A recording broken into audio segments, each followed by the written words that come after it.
Friends, boil చేసిన egg curry తయారు విధానం చూపిస్తానండి. ఉల్లిగడ్డలు తీసుకున్నానండి. ఇగో మళ్ళీ గరం మసాలా తీసుకున్నానండి. ధనియాల పొడి తీసుకున్నాండి. గరం మసాలా ఆన్ చేసిన 2 చెంచాల నూనె పోసుకోవాలండి. కొంచెం పసుపు వేసుకోవాలండి. ఇప్పుడు బాయిల్ చేసిన ఎగ్ వేయాలండి. కొంచెం వాటర్ పడ్డాయి, చిట్టుపెట్ట అంటది.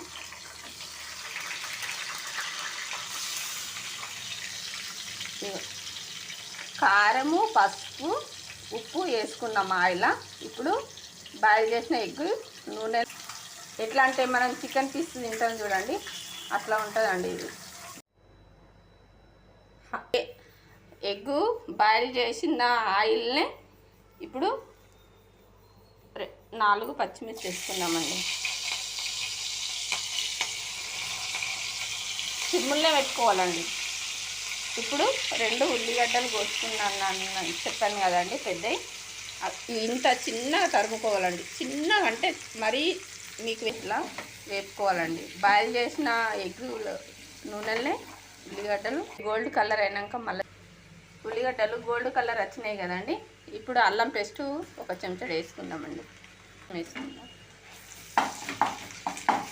ఈ అల్లం పేస్ట్ మొత్తం పచ్చివాసన పోయేదాకా వేసుకుందామండి.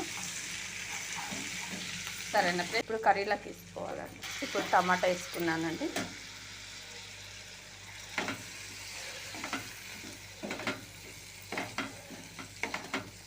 ఇప్పుడు ఈ నూనెలో టమాటా మొత్తం మగ్గేంత వరకు కలుపుతూ ఉండాలండి సిమ్ములోని. సరేనా ఫ్రెండ్స్? ఇప్పుడు మనం కారం వేసుకుందాం ఫ్రెండ్స్. ఆ టమాటాతోటి ఈ టమాటా కూడా మగ్గేస్తుంది. కారం కూడా వేసుకోవచ్చు అండి. అట్లా కూడా 2 చెంచాల కారం వేసుకున్నానండి.